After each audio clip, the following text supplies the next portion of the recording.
Hey everyone, welcome back to another video on my YouTube channel. My name is Ruan, and in today's video, I'm going to be covering 15 different methods on how to literally become famous inside of your marketplace. So whenever you have a customer that may be thinking about your service or your product, they don't go to Google and make a search. In fact, they think of your name. For example, if you think of SEO, you may think of my name. And I've done that through these very 15 specific methods that's going to really amplify the way your brand speaks and how clearly your message is brought across your marketing. Number one, have a logo and branding that really speaks out to what your business does. And I'm going to give you an example right now, okay? So let's take, for example, a painting company, right? Typically speaking, painting companies have really terrible logos. And I'm going to show you an example of how to properly message yourself with your logo and with your branding. So on one side, we have a logo that kind of looks like this. And let's say the initials of that person's company was JR. And they had jrpainting.com, right? Well, when you look at this logo, when you look at an example like this, all you really see is JR. You don't really know or necessarily understand what they do. But when you have a logo that looks something like this, and let's say we owned paintingcompanyandct.com, right? When you have a logo that's a little more designed and a little better, more aesthetic, and there's a paintbrush, and this is clearly directly speaking of what your market should be doing or exactly what your business does. So you can see here you have a painting brush, and then you have CT inside of your branding. So this logo here is not memorable. This logo here speaks out nothing. It looks like you're trying to speak out in a marketplace full of people all yelling the same thing. But when you look at this logo right here, and let's say this was CT Painting, the name of this company, you can see directly when you start to play around with logos and ask yourself, which one would you trust more with you painting your house? You may not trust JR Painting simply because of the branding that they're giving off, the messaging. But when you put a clear branding and messaging such as this one, by adding icons, by having your logo speak exactly to what it is that you do in a very professional manner using the right color tones, you can easily increase the conversion rate of your prospects. Now, you may have heard something along the lines of if you need 30 impressions to get somebody to call in. Well, by having proper branding and by having proper messaging like this, that number can be reduced dramatically. And when that number is reduced, you spend a lot less money trying to acquire leads because your branding does all the work for you. And then number two is have consistency with your message. Where is your message showing up on? Is it not showing up somewhere that your competitor is working on right now? For example, when I look outside of the windows of the building that we're shooting at, I see a Dunkin' Donuts sign right outside of the building. And Dunkin' Donuts has made it very memorable for people to actually remember their brand and shop at their location. So I want to give you an example.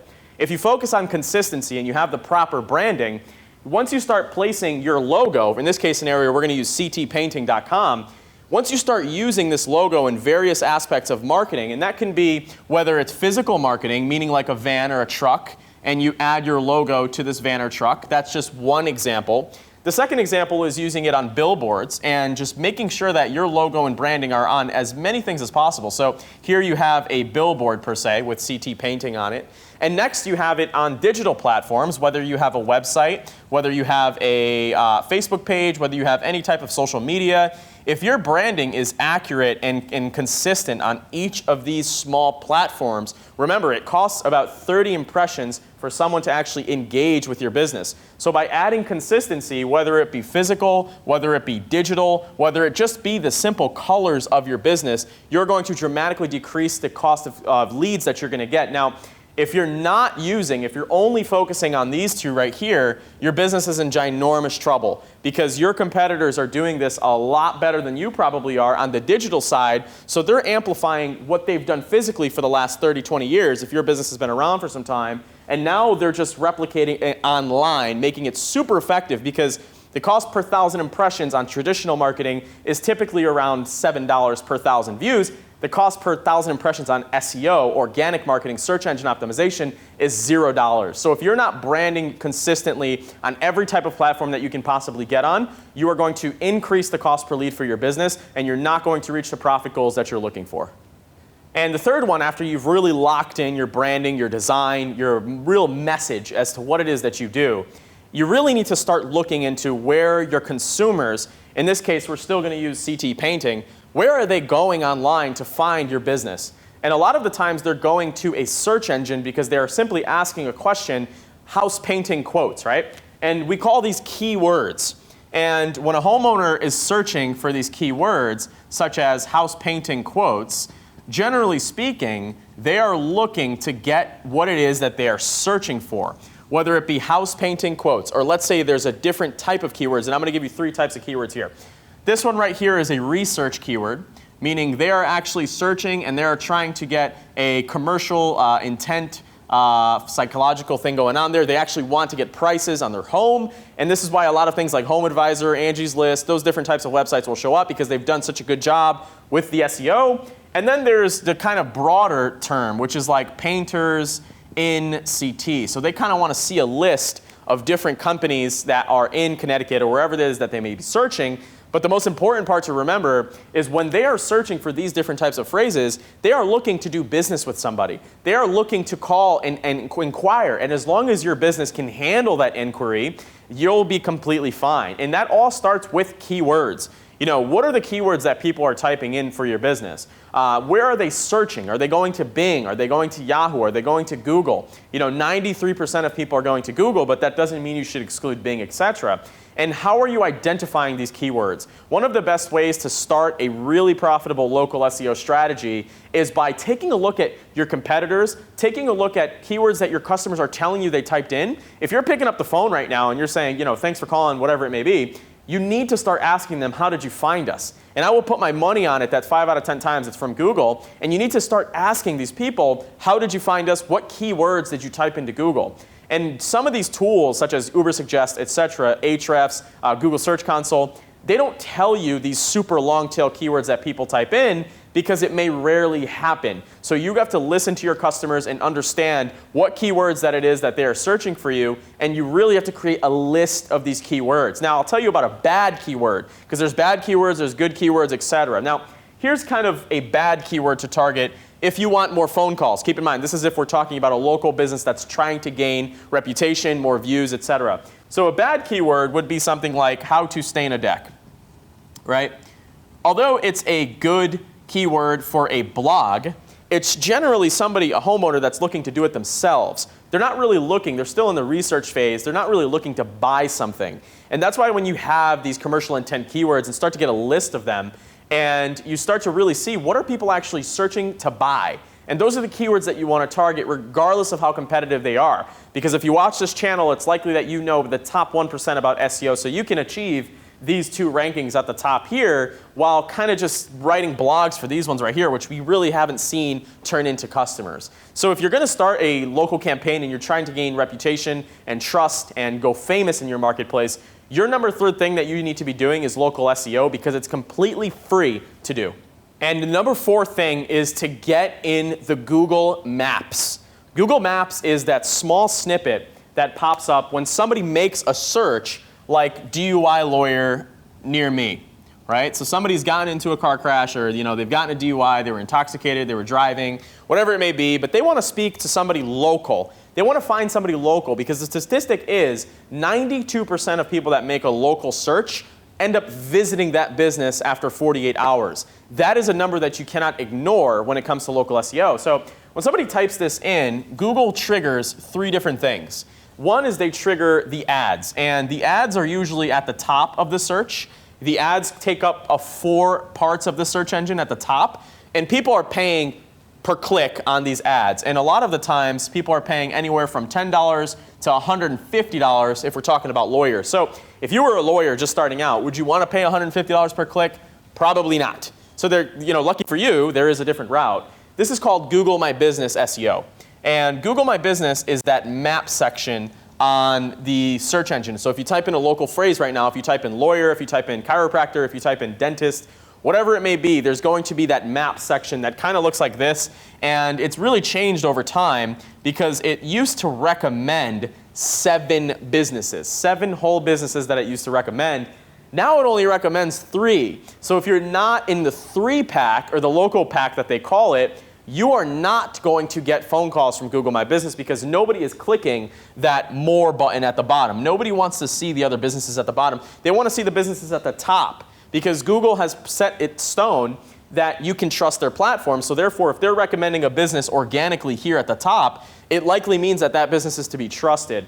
And there's a few different things that you can do to get onto the top of this local business, right? Of this local pack here. One is reviews. If your business is not generating reviews, or if it's getting bad reviews and it's just not doing, kind of the different parts that a business should be doing, delivering a good customer service experience, delivering the products and services that you're promising on, you've got way bigger problems than local SEO. You shouldn't even be focusing on local SEO. You should click off this video right now, actually, and go focus on your business.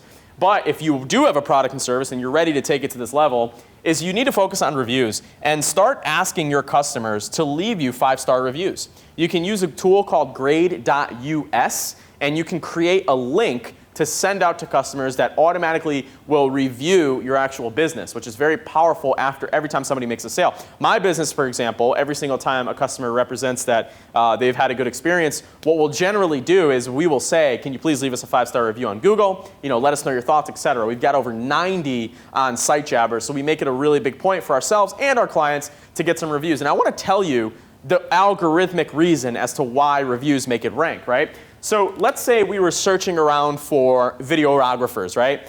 Let's say we had one videographer with 55 5-star reviews. We had one videographer with one negative review. They only have one review and it's negative.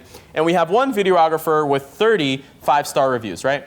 Now what starts to happen is people start to click this one and this one. So over time, the one with 1-star reviews eventually gets pushed down into the search engines because it's not popular, because people don't click it. Therefore, Google thinks that it's not as popular, it's not as good as a result, and they push it down. So if you're focusing on the local maps, you really want to focus on delivering an exceptional customer experience and start to get more reviews, because algorithmically it's correct, for your customers it's correct, and these are the types of things that you should be doing right now to grow over time. The internet's not going anywhere. And if you don't get reviews in the next year, that same year is still going to pass. You're better off in business getting more and more reviews because it is an asset that you're going to be able to use in the future. So that is the key to getting a good Google My Business ranking, is by providing a good service, being a good company, and getting those 5-star reviews to increase your click-through rates. And number 6 is be prepared for voice search. And voice search is when somebody takes out their phone and they go, hey Siri, where's the local pizza place? How is Google determining what local pizza place to recommend? And it's something that a lot of SEOs and a lot of digital marketers are starting to look at. And I used to make fun of people that used it. I used to go, wow, why are you using that? You're an old lady or whatever it may be. But I started using it because it saves a lot of time. I've also started doing voice communications in text, voice messages on Instagram, whatever it may be. And you've got to understand that this is how people are searching.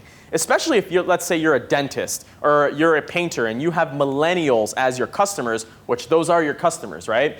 They are searching via voice, and you can't stop it. All of these smartphones have the ability to search on voice. So what we're really looking into is focusing on one key thing when it comes to voice search engine optimization. And we already talked about reviews, so I'm not going to mention this one in this one, but that is a very big factor. But there's a thing called NAP, name, address, and phone number. And your name, address, and phone number is how Google really determines who you are on the internet, right? So if you don't have your name, address, and phone number listed on the internet, Google's not going to know who you are. They're not going to know that your address. They're not going to know your phone number. They're not going to know consistency of data online. So the goal is to get your listing, and we're talking about this listing right here because Google will primarily use this listing to determine a voice search result, is you've got to get this listing on a bunch of what we call local citations. And what a local citation is a website such as Yelp, Bing, Apple, any maps, Manta. There's a few of them to name. Yellow Pages might be one. And these websites name your name, address, and phone number. So the key is to have multiple websites doing this, right? Multiple websites listing your name, address, and phone number. And with that being said, when you make a search, Google's going to say, okay, the website with the most optimized name, address, and phone number consistency on the internet is the one that's going to have the first search result, right? Now, what's really cool about this is I can almost guarantee it that your competitors probably have a 12% optimization rate. They probably have a very low optimization rate. And that's because they're not using tools like Yext or tools like Bright Local or tools like Whitespark to focus on their directories. So there's a tool that's called Yext that can do all of this at once. And that tool is very good to use simply because you pay $500 a year, I think it is. It's very worth the investment. And it takes your name, address, and phone number and all of the information on this listing here and distributes it to 62 listings without you having to do anything. And that makes your life so much easier than having to physically verify 62 listings. And once you do that, you'll be prepared for voice search as long as you continue to work on the reviews, continue to work on your customer experience, and continue to just do a better job on your local SEO strategy. So using Yext can really help you out so you don't have to manually do this. You don't have to manually go onto Bing and type in your business, manually go onto Yahoo and type in your business. That's very time intensive, and time is money. If you are not valuing your time right now, you are losing an extreme amount of money. So use Yext. Make sure you have all your citations set up because 2020 is coming very fast and you need to be prepared. Number 7, advertise or market where your competitors are not saturating. And this is something that's very important because when I was starting my YouTube channel and I was growing my business, and we've got about 9 employees now and we're doing about 45 clients on a monthly basis. But when I started, I really didn't look into YouTube as an option to get more customers. I actually just used it to upload just to show people exactly what I do so I didn't have to explain it to a bunch of people. So let's take a look at this example with CT Painting per se, right? CT Painting has 3 different options on where to spend their money. And typically speaking, when you're working with a business like this, they're usually looking at HomeAdvisor, which if you're not familiar with HomeAdvisor, it's a big, large platform that's basically a marketing company. They're not actual contractors, but they sell leads. You know, for example, they'll sell you a lead for $15, and you can then call that lead, et cetera. Now, Angie's List works the same way. So the painter's looking at these 3 different options: HomeAdvisor, Angie's List, and YouTube, right? And I can guarantee you right now, if this guy had, let's say, PP Painting, right? PPP Painting. And PPP Painting was also on Angie's List and HomeAdvisor. Well, how are you different?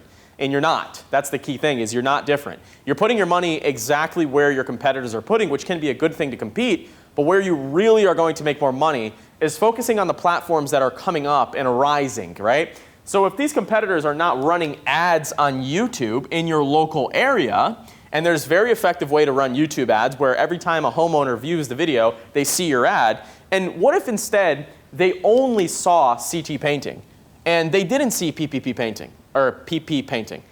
They only saw CT Painting every time they went to YouTube and saw an ad. And keep in mind, YouTube is getting far more views than TV does, right? And now you've just completely taken over this area of dominance. And your competitors are still focusing on fighting against 20 plus other painters that are all competing for the same garbage leads. And that's exactly where coming into different unique perspectives and different places to market in your business, especially digitally, because if you're marketing on YouTube, you're probably paying a penny, 1 penny per view. And if you go anywhere else, you're not going to pay that per view. You're going to pay a lot more. So by looking at CT Painting's situation here, and if they focus on YouTube ads, they can still run HomeAdvisor and Angie's List because why not? You should be there. But you're competing against 100 other painters in your area. None of them are running YouTube ads. And this is a sensitive point to where you can get your client to notice your business without having to be super crowded on the Angie's List and the HomeAdvisor like every other contractor in the world does. And by looking into these different platforms, YouTube ads, Instagram ads, email marketing, those different types of things where people really aren't tackling, you can see a much lower cost per lead spend. And number 8, have a consistent pay-per-click strategy. You know, we talked a lot about 30 impressions is what it usually takes for somebody to engage with your business. And I would be willing to bet, once again, that you've probably made a few Google searches today before watching this video. You've probably searched a few times. The average person probably searches anywhere between 7 to 20 times a day on Google. And this is so powerful because Google's made an advertising platform where you get to decide how many times your ad shows. So if we know that it takes 30 impressions for one person to see our ad, that's where a really well-done PPC campaign can lower your cost per lead and get a consistent amount of leads for your business. Not if you're just a painter, any business. This applies to any business, right? So this is generally speaking what a PPC ad looks like. It's generally a result at the top of the Google search if you're doing it right. If you're not doing it right, it's probably at the bottom of the page. And it shows kind of the title here, you know, what it is that you're talking about. It shows your URL, and it shows your meta description, is the just small description under the URL. And if you have an ad and a homeowner or somebody that's looking for a dentist or somebody that's looking for a videographer, if they see this same ad at the top of the Google search engine for 30 consecutive times, and keep in mind, that's only going to take them a few days, right? Because they search a lot in Google. You know, maybe they're not searching painting or whatever it may be. But if they are in the market to hire a painter and they see your Google pay-per-click ad 30 times in the search engines, right? Then they also see it on social media. They see your ad on social media with your beautifully designed logo. Now they're going to go, wait a minute, I've seen CT Painting somewhere. Where have I seen them? And that's where you get the click. When somebody has curiosity, you know, they go, okay, I've seen this guy somewhere. And then they click onto your website, right? When you're doing a good pay-per-click campaign, you're going to get clicks. You know, hopefully you're going to get phone calls. But let's say in this case scenario you get a click, and now the magic happens, right? The person saw your brand in the ad. They clicked, they go to a landing page that has your beautiful CT Painting logo on this right here, and they remember, wait a minute, I've seen those guys' trucks, I've seen their SUVs, I've seen their whatever it may be, their box trucks, their regular trucks, I've seen their logo, I've seen their YouTube ads, and now I'm seeing them in the Google ads. And that's when you really start to run PPC effectively, is when you're marketing elsewhere and somebody types it into Google and they see your brand and they think of you and they click on your ad for reconfirmation, and that's when you start to get phone calls at a way lower cost per click. So by having an effective Google ad strategy, you should be showing up #1 anytime somebody types in a keyword that you want to target. And remember, we talked about targeting those keywords before. So I hope this really makes sense in this part, is creating the ads and having your brand speak out every single time a homeowner or your prospective client makes a search for your service. It is going to build brand reputation. It is going to help you mitigate the 30 impressions it takes to get one phone call, and it's going to make you wildly successful above your competitors. And number 9 and 10, because I already talked about the importance of PPC, et cetera, is having a social media strategy. And I want to talk about why social media is important, and not because of what you think. You know, you're not going to get a million phone calls for your business using social media. It's just not going to happen. But what starts to happen when a homeowner or a business owner or a medical, whatever it may be, when they start to see your logo everywhere, when they start to see your beautiful branding everywhere, Google search, YouTube, social media, you know, your trucks, your billboards, your signs, your flyers, your business cards. You want to know what 40% of consumers do? They'll go onto your social media profiles and they're looking for activity. And it's not even that they want to see that you're doing crazy stuff, but they want to get a sense of what your business is doing outside of your advertising, outside of your business. And that's where coming up with an effective social media strategy really wins. Look, we deal with 25 dentists, and every single one of them has a consistent posting strategy, right? And this doesn't have to be a very difficult posting strategy. And there's a few different tips I'm going to give you in this video to kind of, you know, ease you from doing it, because some people might not like social media. It's very intrusive, it's time consuming, but it does convert patients, in this case, as if you're a dentist, it does convert patients into new customers. So somebody sees your ad, this is step 1, somebody sees your ad and they're looking for a local dentist, right? The next thing that they might do is they might say, okay, look, CT Painting or CT Dentist, whatever it may be, they're advertising. Let me go see what they're doing. Let me see if they have happy patients. Let me see if they have a good office. Let me see if the employees are good. You know, let me just take a look inside of their business. And that's where social media really comes into play, is when people want to take a look inside of your business, not the exterior, not the signs, not the logos, right? So here you have, let's say that these two right here are dentist #1, right? And here is dentist #2. And dentist #1 is always posting. They're posting their team, they're posting their lunches, they're posting their company picnics, they're posting their Chamber of Commerce contributions, they're posting a lot of media on here that has social responsibility, not promotions. Do not go on social media to just promote. I can't stand that. It is the most thing that turns me off the most.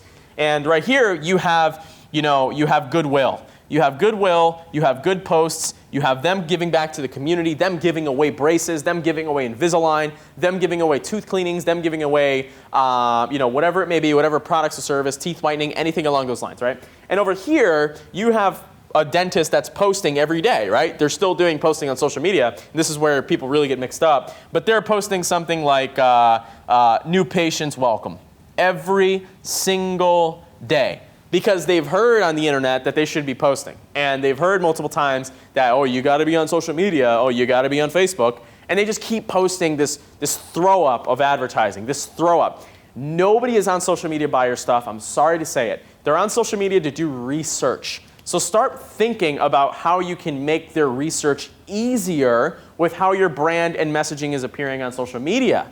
And have a nicely optimized profile and use tools like Hootsuite to post to all your profiles to show people that you are active. And this dentist right here is always going to get the patient. The dentist that's always talking about their goodwill, they're accepting new patients here and there, but they're always talking about their social responsibility, they're giving back to the world, they're giving stuff away, they're talking about Jenny's birthday at the office, they're buying gifts for, there's an office pet, and they're posting the office pet, etc. They're doing those little things. Whereas the dentist over here, that's always just talking about new promotions, they're always just talking about getting new patients. They are going to get customers, but they're likely going to get less customers than these other guys. So when you think about social media and you start to devise a strategy, think about it more as the research step when somebody is looking to hire your business. And number 11, use social media to do retargeting.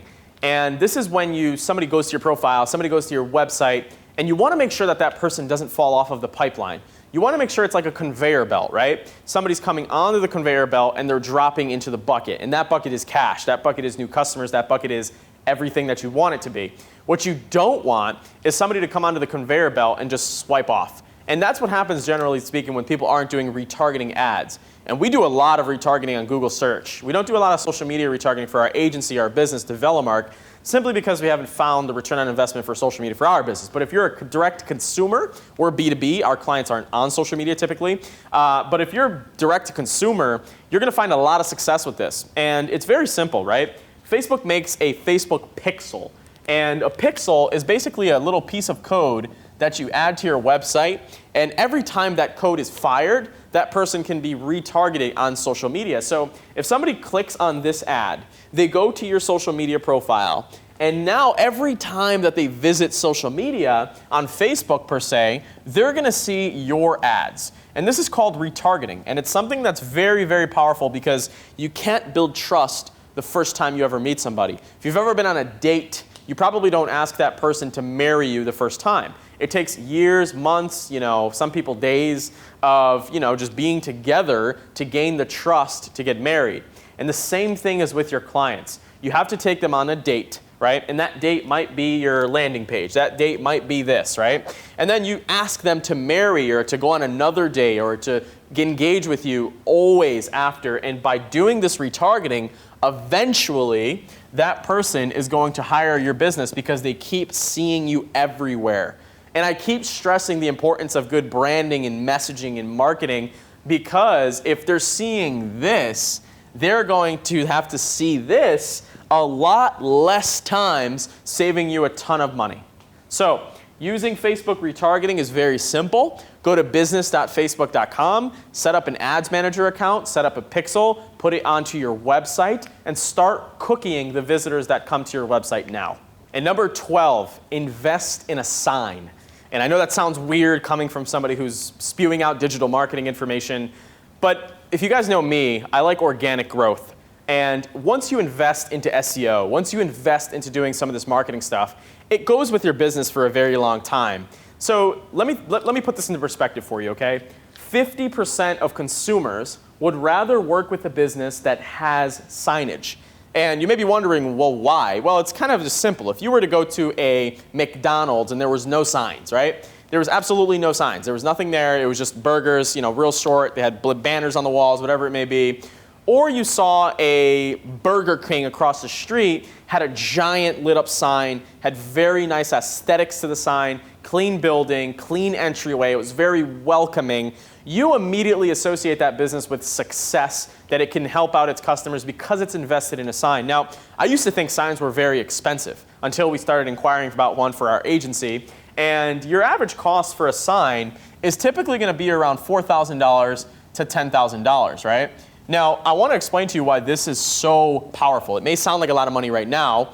If you're in a location that has a lot of traffic, a lot of driving going on, you can't not get it. It should be put into your marketing plan or budget before, to be honest with you, before digital marketing. And why, right? Well, let's say CT Painting decided to pay $4,000 for a sign, right?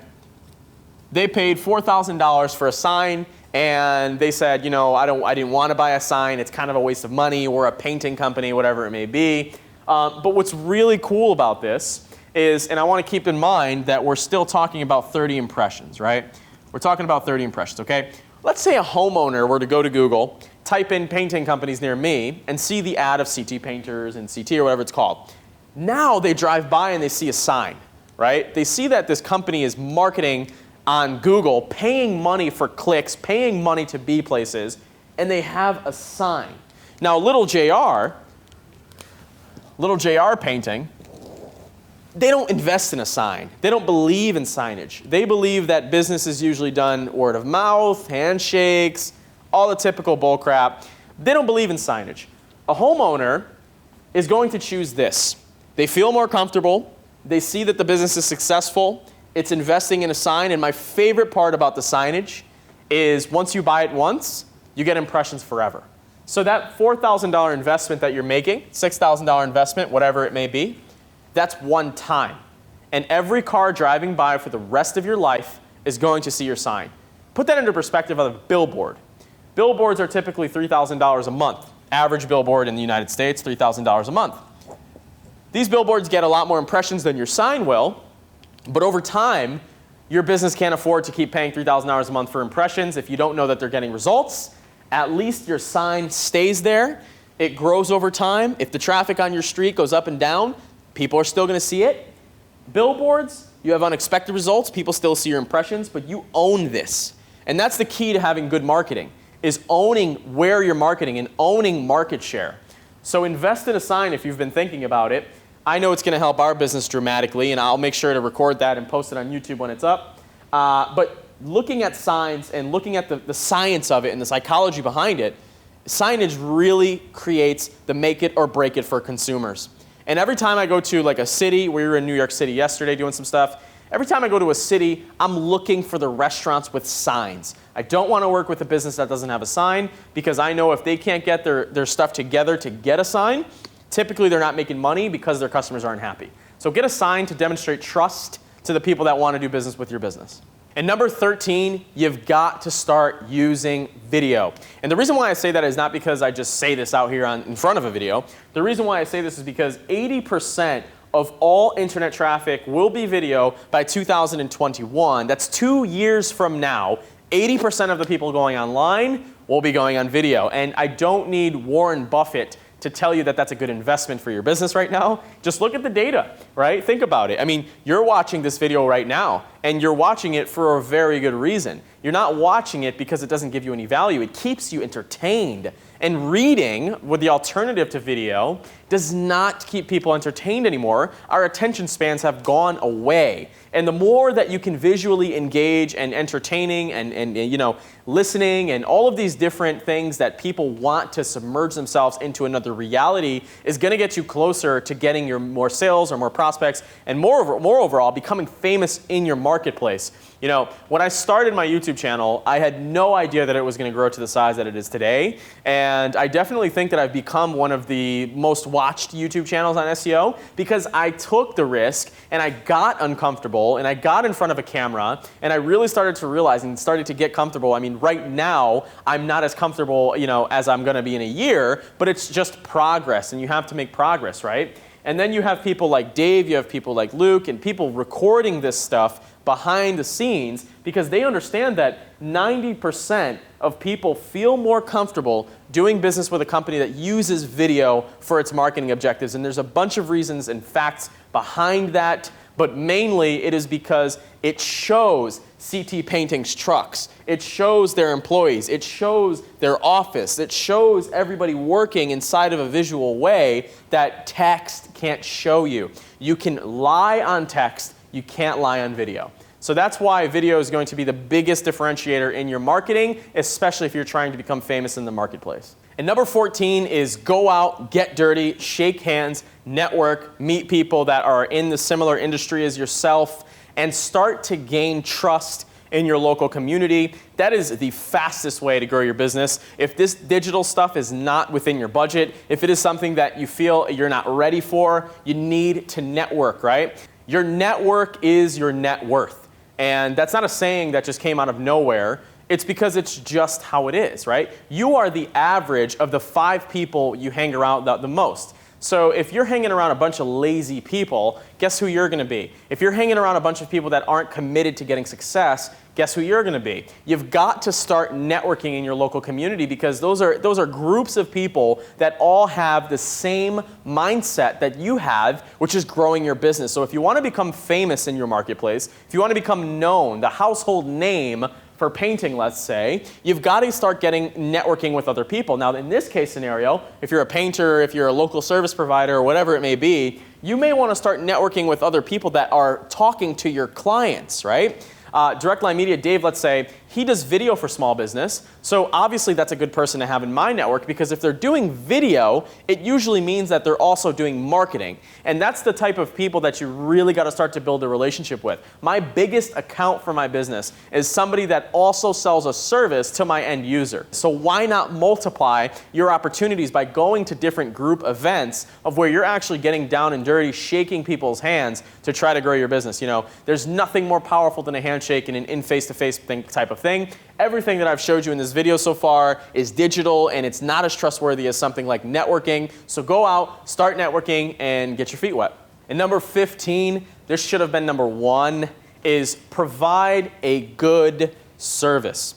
Everything that I mentioned in this video so far doesn't go anywhere if you are selling a scam, if you are selling a piece of crap product, if you are selling a service and don't deliver, if you have painting estimates and you don't show up, if you're a lawyer and you can't win trials, if that is where you are right now, you cannot do any of this. This right here will not work for your business, right? You shouldn't be watching this video if that's your case. You should be focusing on the delivery of the product, right? There's nothing worse than tarnishing your reputation because you can't deliver services. Because the amount of people that will tell somebody about a positive experience is only 1. The amount of people that'll tell people about a negative experience is 10.